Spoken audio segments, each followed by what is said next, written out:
Hello everyone, welcome to the Melting Pot podcast. I'm your host, Dominic Monkhouse. The Melting Pot is as a result of my hunger for optimizing business performance, scaling up organizations, corporate culture, customer addiction, building high-performing teams, along with a few other obsessions along the way.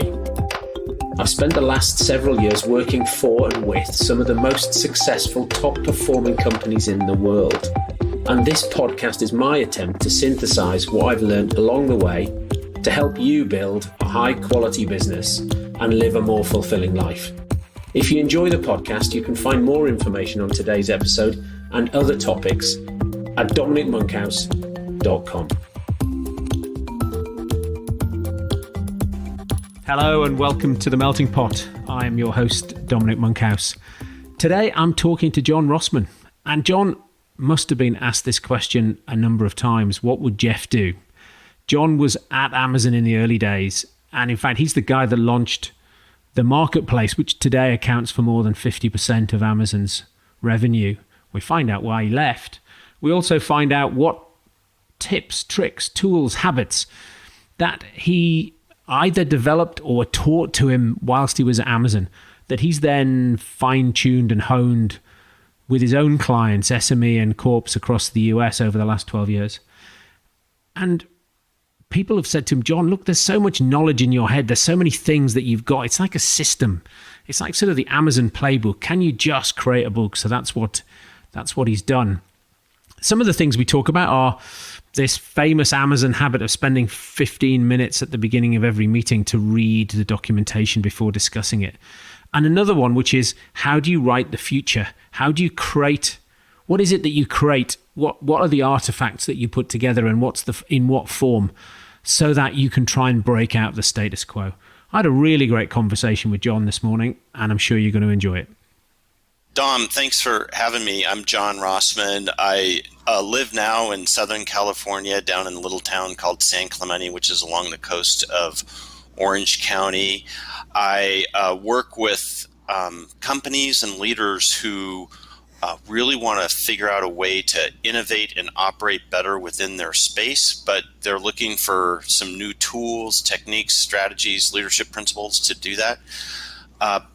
A long time ago, I was at Amazon. I was an early person at Amazon. I was there from early 2002 through late 2005. I got to launch the marketplace business. So that's 58% of all units shipped and sold are now on that marketplace business. And I also ran the enterprise services business, where we ran other large retailers' e-commerce infrastructure, which included Marks and Spencer back in the day, Target.com, Toys R Us, and a bunch of other great brands. And when I left Amazon in late 2005, started working with my clients on digital strategy, making change happen, I started to see the impact of all the little strategies and tools and principles that we used at Amazon to make change happen. And I had a client of mine actually at the Gates Foundation, at the Bill and Melinda Gates Foundation in Seattle, about 6-7 years after I left Amazon, who came to me and said, John, you really ought to write a book about all these little tricks. And so that kind of got me into the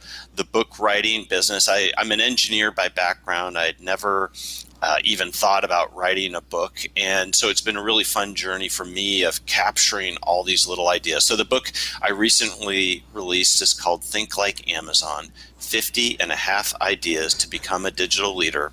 And it really is kind of all the little tricks and trades and mechanisms and tools that are authentically Amazon that I've used with my clients over the years to help define, operate better, be a better leader, and to work more in the future, to innovate in the future. John, that's fantastic. When you think about the clients that you worked with, are there some things that didn't work? I mean, so these are all the tools that people should use. Do you have a sort of a shadow list of the top 50 things that cause failure? Well, at the top of the list, and it's not a thing, but it's a symptom, is working with really successful companies, healthy companies that say they want to innovate, they want to bet big, they want to, change, but they really don't commit to it. Like those are the toughest ones for me. So I was a partner at a firm called Alvarez and Marcel for 12 years after I left Amazon. A&M's famous for restructuring clients, right? Clients that are in crisis. Those were always my favorite clients because they were willing to do anything. They didn't let the past define their future, and they didn't hold on to past traditions, right? And so the hardest clients are always those that say they want to innovate, say they want to change, but they don't really want to go through the hard and messy work in order to do it. And so I think that's kind of the symptom that I look for. And the other thing is, and this is really relatively recent, I'd say over the past 4 or 5 years, is we all think about digital transformation, and this is something that goes on in the organization. It's really about personal change and what are leaders willing to do differently? What new tools, what new strategies, what new time allocations, what are they willing to get their hands messy with? What are they willing to do differently? Because it's really their habits that the rest of the organization pick up on. And so as I've gotten more and more into advising companies versus doing consulting work, I really is this leader willing to really change their habits in order to get some different results? Like that to me is the thing I'm trying to zero in on, that because if they kind of well, I want everybody else to do the hard work, I don't really want to change, right? Well, that is a really bad, or that's a strong predictor that we aren't really going to change how we operate. It's funny, isn't it? I mean, there's no shortage of diet books or gyms, and yet the world isn't full of thin, fit people completely yet. And it's funny you mentioned gyms, right? So one of the things about Amazon, everybody knows them as an innovator, and they get way too much press about that. But they are a world-class operating company, right? Just think about from the logistics and fulfillment standpoint and technology standpoint. Things work. You can trust your deliveries. You can trust, your transactions and everything, right? They are such an operationally rich and operationally excellent oriented company. And I think that's part of the digital playbook that doesn't get kind of enough press. And so a lot of the tricks that I talk about are how to put operational excellence into your organization. And that really has, at a highest level, 2 benefits. First of all, that's the everyday work. That's going to the gym every single day, doing the sweaty work that helps you improve it for today's customers and for today's business. But that hard work also gives you the inspiration for how to innovate in your business going forward, right? And so I can't really find a way to separate the two. I think all of us think about, innovation as like this lightning bolt that comes down and strikes us. Well, that insight comes from going to the gym every day and working hard to make things operationally excellent. And then what you'll find is you reach certain edges of where that operational excellence can go. And the only way that you can proceed is by creating something new. And so that's how operational excellence feeds into innovation.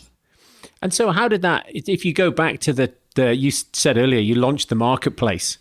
So what was the edge that meant that the marketplace became a thing? Where did the innovation from that come? Well, I think a couple things that we did really well. First of all, so this is early 2002.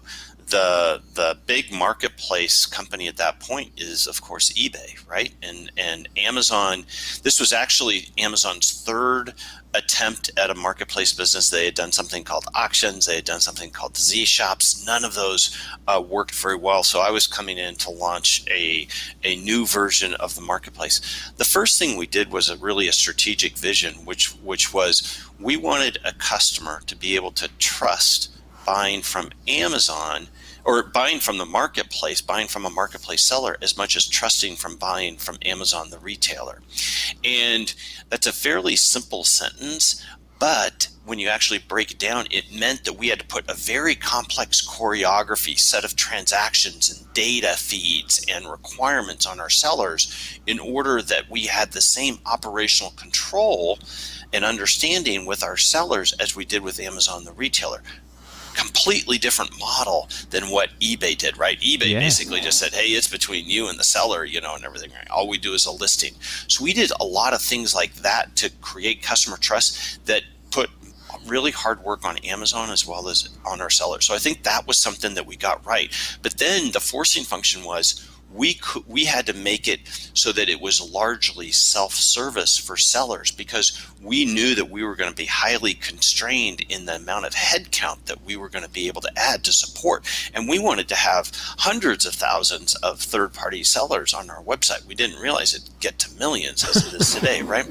And so those constraints then forced us to all types of, sometimes big things, sometimes of little things, in order to both have a great seller experience, but also be able to scale it. So we basically had to make it self-service in every single way. And that meant everything from, the documentation to examples to the test and release environment to the types of metrics and controls that we put in place to ensure that sellers were doing the right thing on behalf of our customers. Yeah, it's a huge risk launching the marketplace, because you've got, hundreds of thousands is your aim, and they could destroy very quickly the customer experience that the business had spent a lot of time and effort building up. That's exactly right. And so, that customer trust was really the asset that we wanted to build upon and leverage and not potentially put at risk. Yeah. And so what are the sort of dark secrets that are hidden in the mists of time? What didn't go as well as hoped? Well, I think, in fact, just this weekend, there's some pretty pointed analysis about how the Amazon marketplace business, they've lost control of some of the product quality, especially from international sellers at Amazon. And so I don't know all the facts around that, but I've seen a lot of symptoms where sheer size has gotten away from a lot of platform companies, right? And where governance needs to be fully thought through. And so in my assessment today, Amazon has some opportunity to continue to improve the customer trust, and realizing that, not having every seller in the world may not be a bad thing, and that they need to really go back to that orientation of the absolute number one job is customer trust in the item that you're buying, that it's safe, that it's authentic, that it's everything that it's supposed to be. Yeah, there's a lot of, certainly I use third-party plugins to make sure that the reviews are authentic and genuine. And so there's definitely some things that the platform could do to make that work slicker. Right, yeah. And so there you are, you launched the marketplace, and why did you leave? What was what triggered your exit? Wow, you want to set me back on my therapy here and everything. So I left in late 2005. And first of all, I had a great opportunity. I had been a partner at Arthur Andersen before Amazon, and Alvarez and Marcel was starting a consulting practice, and I got the opportunity to be an early leader in the consulting practice and work with some people that I knew and trusted. But I think the other thing that people forget is basically all everybody remembers is the past, call it 9-10 years, where Amazon stock has basically just gone up and up and up and up and up, right? Well, there was about a 9-year period where the stock was essentially flat. And I was there during a middle 4 years of that 9-year period.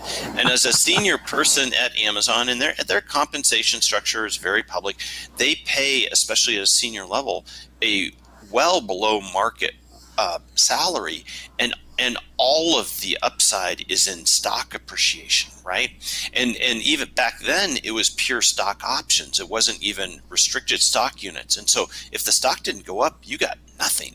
And so at a certain point, both you begin to question, when is it going to pay back, as well as, your wife, your spouse starts questioning, like, when is this going to pay back? And you eventually kind of lose the faith, right?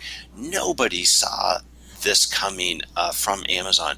But I have never looked back in regretted either going to Amazon or leaving Amazon. And I came away with so rich of an experience and tools that make me so much better. I have a business partner that I've worked with. I worked with Steve at Arthur Andersen before going to Amazon, and I worked with Steve for several years at Alvarez and Marsal afterwards. And he said, Amazon completely changed you, John. And one of the ways that it changed you was, especially when you're working as an advisor, as a consultant, you're always working to simplify and clarify what all of the parties are doing, right? And that habit is one from Amazon where simple, concise communication about specifics, important specifics. It's easy to write convoluted, long things. It's easy to write simple, but overly simple, wrong things. But it's really hard to write simple and clear, concise communication. And I actually think that that's one of Amazon's real secrets. And in fact, it's outlined in several of the ideas here. Amazon, they don't allow PowerPoint in the organization. All projects, all proposals, all ideas get written out first as a narrative, a 6-page narrative that helps a team get precise and clear and simple on what is the idea that we're proposing. And then you circulate that to others to read, and all the way up to the S team, to the senior team.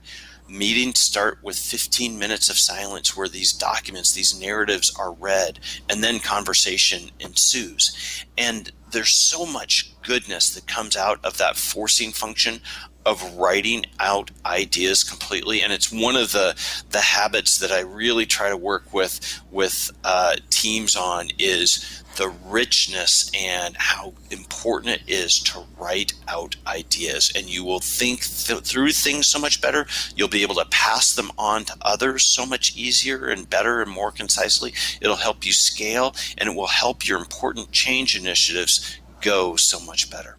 And I've often wondered about that 15 minutes of silence at the beginning. Are people then reading it for the first time, or are people rereading it typically? It depends on the person, right? If you've been involved in either the development of the narrative or in a prior review, then you're rereading it. But oftentimes it's a person's first time reading through that narrative. And at first it comes across as really awkward to have the room be silent, right? And the right way to do it is phones are away, computers are away, people are not distracted, and you print out the documents and you actually read them, and people are taking notes. And that is just a championship habit of taking the time, investing the time in, what Amazon calls working in the future, right? So many, one of the great disconnects that I see out there is if I do lots of keynote speaking, and I'll ask the audience, like, who here believes that innovating, changing your business model, changing how you go about your business is vital for your 5 to 10 year survival? 90% of everybody will raise their hand. And then you ask the question, who here has a deliberate process for how you go about innovating? Rarely does anybody raise their hand, right? And so that disconnect of, as leaders, we all know that we need to innovate, we need to change how we go about things, we need to make bets and investments differently, we need to work collaboratively different within the organization, but we actually don't put a deliberate process in place, which means if it does happen, it's completely accidental, right? And so the great thing about Amazon, the lesson to take from Amazon is their innovation is a system. It's a playbook, right? And that's largely the playbook that I capture here. That every single year, new capabilities, some big, some small, are going to come from Amazon, but there is a system for how you go about it. And if you want to be a consistent, innovative company and team, you have to dedicate the time and be deliberate in how you go about it. It can't happen by accident. So what are some of these? You share with us some of the 50, or even share the half one. Well, I'll end up with the half one, but I've shared a couple of them. Yeah. I think the first is around operational excellence, right? And the idea of putting metrics into everything you do, and then creating metrics meetings where people come together to review the metrics, and you're really focused on failure, right? Where didn't we hit our service level agreement? Where did we have a quality issue? Where was there a customer experience problem? And in a rhythmic way, in a habitual way, get together and measure the business for operational excellence. I think that is a big understated component of how Amazon works. And that's one of those things where good is the enemy of great, isn't it? Because most companies get together and pat themselves on the back because their metrics are they're okay, or they say we're better than everybody else or nearly as good as everybody else, and they just let themselves off rather than beating themselves up and saying, what's the best in the world and how do we get to be the best in the world at this? You're absolutely right. And you get there by measuring every single transaction and by having a really granular understanding of what are the steps of that customer experience, and then putting a high service level agreement and continuing to raise. And that service level agreement basically says, we want the worst customer experience to hit this bar, right? Instead of measuring the mean or the average customer experience, you measure what is the worst customer experience going on out there. And if you can focus on where the bad customer experiences are, then you know everybody else is getting a better customer experience. And I think one of the second tricks of Amazon is they truly measure the customer experience. Most companies tend to lead with metrics that are about operations and finance, and they don't truly push to understand the real customer experience and how do we measure it, right? They take the customer experience and they measure that with surveys or what people are talking about in the call center. And while those can be important indicators, they don't give you the hardened data to really be able to understand everything that you want to on a very quick basis around that customer experience. So metrics and metrics meetings are a couple of the ideas in the book. I have a section of ideas that are about how a business person can be a better partner with technology people, right? And so those ideas are really about ask these types of questions when you're working with your technical people, right? And it's really about, how do we design for availability? How do we design for extensibility? How do we design for security? How do we design for the future requirements, right? And so if you can be a better business partner to your technology team, guess what? Everybody's gonna benefit from that. And then I have a set of ideas that are really about business models and how to work in the future. So I think one of the business models that Amazon has really perfected is this concept of being a platform company. And for Amazon, being a platform company means building capabilities that either Amazon can use or they can turn externally and have other people benefit from them. And really, this is where so many of Amazon's new businesses have come from. AWS, Amazon Web Services, comes from that. FBA, Fulfillment by Amazon, comes from that notion. So many of their businesses are where they build tools for themselves, but then they take it externally. And the point I make in the book is asking yourself, what are our true core capabilities? What do we need to be world-class at? What do we need to be famous for?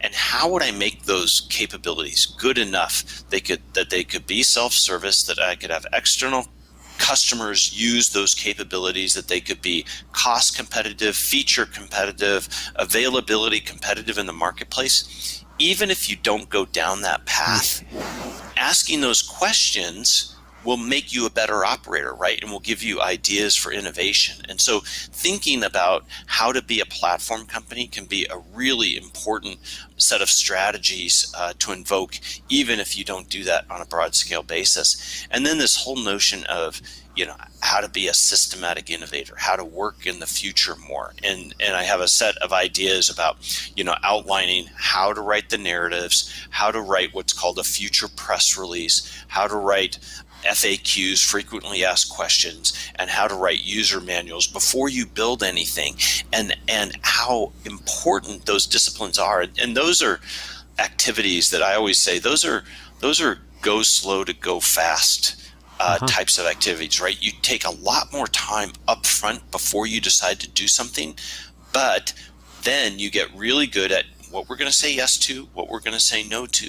And for those things that we're going to say yes to, we can become much better at proceeding on them in a very incremental and small way. We can think big, but we can bet small. And that being able to bet small, like that's everything that agile methodologies and minimally viable products, all of those methodologies are trying to get to an approach where we have a big vision, but we make investments and progress and we test and learn in a very incremental manner. And so that agile mindset is critical in how we innovate and how we build and release capabilities. You might not be able to name the client, but what types of businesses were some of your clients in who used that methodology where, you're writing the future press release and the user manual? Yeah, so I work across lots of different domains. I have a big telecommunications client where we are going through that very deliberate process of understanding the portfolio of investments that we might be willing to make, and then being very deliberate upon how we stage gate those through the process, so that we're trying to create speed and decision making, and we're trying to create a very hypothesis driven approach to how we innovate. I do a lot of work in healthcare, both a mid-size and small company, and it really is about how to break down the traditions, the assumptions of how things happen within healthcare to create both a better customer experience plus one that cuts cost out. There's so much waste, especially in the U.S. healthcare systems. It's an unbelievable tapeworm on our economy and on employers. Nobody is happy with healthcare in the U.S. Not employers, not practitioners, not the doctors, not the patients, not families, and it's because there's so many. The experience is so fractionalized across all of the different components. And so being able to integrate that and rethink assumptions, policies, jobs, approaches, that's where I tend to work with my healthcare clients. And you take them 5 to 10 years out because then they're not tethered by today's reality. That's right. And once we have that 5 to 10 year out, detailed understanding of what we think it should be, then we bring it back like, well, what's the riskiest part of that? What's the most important part? How do we test for that? And then how do we test for the next thing? And then how do we test for the next thing? And how do we build this in a modular way so that we can proceed in testing and rolling out on a quicker basis than big monolithic projects and investments? Yeah. Okay. And what about, you got any stuff in there about leadership, team development, people? Yeah, absolutely. And Amazon has 14 leadership principles. The first is pretty famous. It's about customer obsession. Leaders start with the customer and work backwards. They work vigorously to earn and keep customer trust. And while leaders pay attention to competitors, they obsess about customers. The 14th is called deliver results. And, leaders are expected to deliver hard results despite setbacks and despite dependencies. And there's a number of others between those around, diving deep and being curious and being a constant learner and having rigorous data-rich conversations, right? And so a lot of these ideas are directly tied to and supported and tied to a principle. But the thing I find about leadership principles is people will get the concept, but what they need then are the tools and the actions and the measures for, well, how do I build this as a habit within my team, and how do I know if I'm doing it well? And that's where really the 50 and a half ideas take off from these 14 leadership principles, and like, hey, here's the mechanisms, the things you do in order to build those habits within your organization. And as I said, back to yourself. And you asked about the half idea. So the half idea is really back to this notion of, these are authentic approaches, strategies, tools from Amazon that lead them to get the types of results that they get. But the book's not about Amazon. The book is about you. And so the real question is, what are you willing to do individually to make change happen? Like, what new habits are you willing to take? Just don't take all 50 ideas. Take 2 or 3, right? And think about, how do we make this a team habit that we're going to do? And guess what? Organizations tend to mirror what their leaders are spending time on and the new things that they're doing. And that's how real change happen, is by getting a leadership team to act differently and then being patient and letting that trickle down over time. And John, do you have a favorite?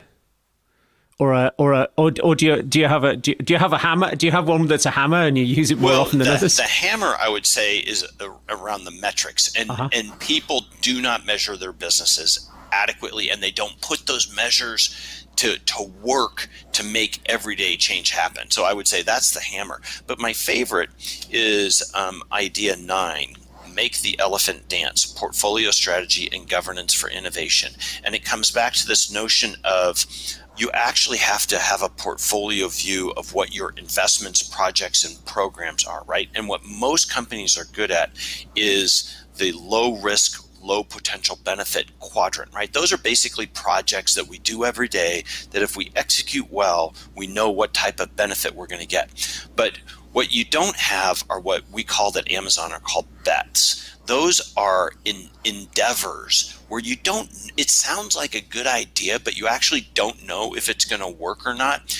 Those are the things where you need to think big but bet small. You need to make those types of bets super small. But it starts with this understanding of, there is a portfolio, and based upon where this program is it a routine type of project, I should go about it in one way. But if it's a bet, I don't know the outcome, you need to apply a different type of governance, how you approach the project. Because if you approach that project with the same type of oversight and approach and program management skills and approval processes that you use on your traditional projects, you'll kill those ideas, right? Those methodologies don't work on small bets. Well, the thing is, somebody will have an opinion that this isn't worth the time and trouble, or somebody will be able to tell you why it won't work, and it'll get killed.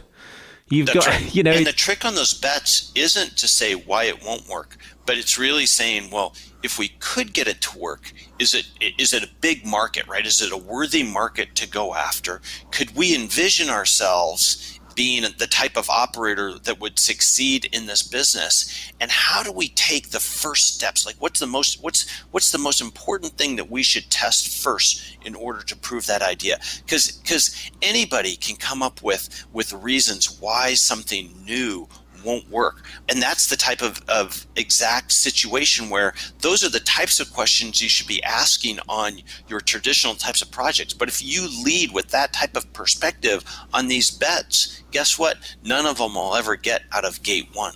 Yeah. Look, it's Jim Collins calls it firing bullets and then cannonballs. Interesting. It's that sort of, bet small and often, and then incrementally increase your firepower behind it. I love that. I love that. That's great. That's perfect. John, you've had a varied career, and you know loads of things. Some of them you've put on paper. But if you had to go back in time, knowing something that you know now, what would you take with you, and where would you go?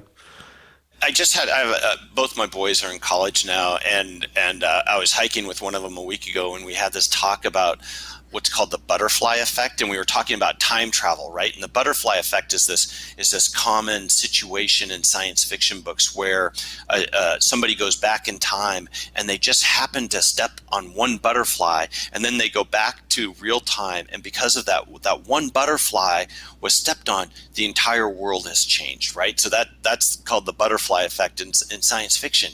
And the problem I have with that question is, I'm so blessed with, in particular, the family and relationships that I have, and my health and everything, that I hesitate to go, well, I would go back and change this, because you actually don't know what the implications would be to everything else in your life, and everything, right? But I think to answer your question, I think if I were to go back in time, while I studied engineering, so I went to school in the 80s, right? And I studied engineering. If I could go back in time, I would have studied computer science, which actually would have been a little harder for me to do, to actually find the degree where I could go to school and all those sorts of things. But I wish I had dug deeper early in my career in architecture, like how to construct scalable systems, I think is an incredibly important skill. But again, I would hesitate to go back and change anything because I'm so fortunate in the life that I get to lead now. And what sort of engineering was it that you did? I studied industrial engineering. So industrial engineering is really the discipline of understanding efficiency, right? Reducing errors, making things more cost efficient, understanding the interplay between machine and humans and everything, right? And so that was very rich and definitely shaped the way that I think about operations from kind of a total quality management perspective. Yeah. Okay. That's fantastic that you have a life lived with no regrets. That's good. I guess you've got your own book, the Think Like Amazon. But other than your book, what have you read along the way that's had an impact on you that you think everybody else should pick up? Well, one book, and it's more of a writer, but Peter Drucker, and The Effective Manager and The Effective Executive, I think are foundational books. And I would never even dream of writing something that is impactful as those. But, really the simple essence of his writing is being an effective leader is about managing yourself effectively first and foremost, right? And everybody turns it upside down. They think that being an effective leader is about managing others, and it's not. It's about managing yourself, right? How do you develop your own thinking patterns? Where do you spend your time? How do you approach your work? How do you make decisions? Those are the things that are always within our control, and those are the things that really make us effective leaders, because those things get passed on to others. And so take control of the things you can take control of, which is in essence, your own skills and your own approach to how you approach your work. Yeah, look, it's funny. What comes to mind when you say that is you talking earlier about the leadership team and the habits and changing the organization. And then I was struck thinking about Bill Gates and his Think Week, where he goes away and just reads some books, and there was a habit. And, I talk to clients sometimes and I say, what have you read that might have helped you fix this problem? And sometimes people say, well, I don't really read. And so, I assume the people who listen to the podcast are curious and do read and have that sense of self-development. Well, I think that is being curious and always being a lifelong learner is, the such an important habit, and something that Jeff Bezos and the Amazon leadership team does in spades. In fact, one of the ideas in Think Like Amazon, idea 48, is called "You Are What You Eat." Create change via the executive team reading list. And one of the things the Amazon leadership team does is they pick a book, they read it as individuals, but then they come together and talk about it as a leadership team. And, what should we take away from this book? What implications does this have for our business, and everything, right? And so they demonstrate that being lifelong learners. And I think that it gets back to this notion of you have to be deliberate about how you work in the future. And that's about both developing your own skills as an understanding of important big trends that are going on, and then being deliberate in how you define the future and what paths you're going to pick and going in them. John, that's brilliant. What's the future look like for you? Well, I'm going to continue doing what I'm doing, which is kind of, my business is kind of half keynote speaking and half advisory work. And I think I've probably got a couple more books in me and everything, and continuing to just help others define their future and hopefully see them innovate along the way. John, that's brilliant. Thank you very much indeed for giving me your time today. It's been an absolute pleasure. With you. Thank you. Brilliant. Cheers.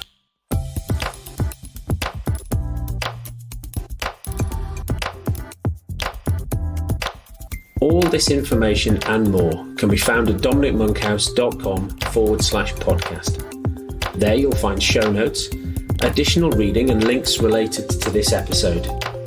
You can also find my blog and the past editions of the Melting Pot newsletter. The simplest thing to do is to sign up to my subjectively not crap once a week newsletter, where I'll update you on what I've been up to, the most interesting articles I've read, and all things relating to scaling up, high-performing teams, net promoter score, company culture, etc. Social, you can find me on Twitter at Dom Monkhouse and LinkedIn at Dominic Monkhouse. LinkedIn is probably the best way to reach me and share your questions and comments. Thanks for listening.